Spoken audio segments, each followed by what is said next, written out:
কষ্ট হয়, তো কাম করে তো খাইতে হবে। কেন আপনার বাবা মা কেউ নাই?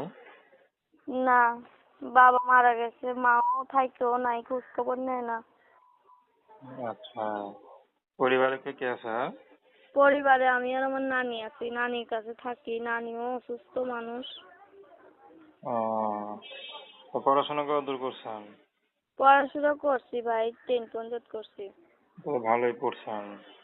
তো জি তো একটু পড়াশোনা করলে তো ভালো এক জায়গায় চাকরি করতে পারতেন, তো তার বাসা বাড়িতে কাজ করতে হতো না, ঠিক না? ভাই, গরিব মানুষ, চাকরি করতে হইলেও তো টাকা লাগে।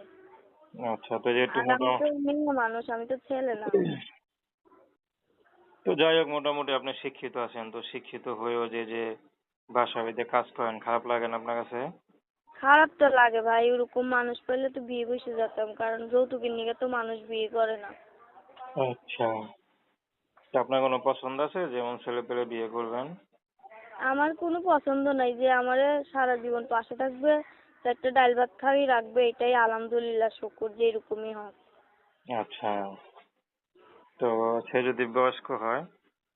ছেলে বয়স্ক হইলেও সমস্যা নাই, বিয়েটি হইলেও সমস্যা নাই, যে আমার মনের মতন হবে, আমার কথা বসবে, আমি তার কাছেই বিয়ে বসবো।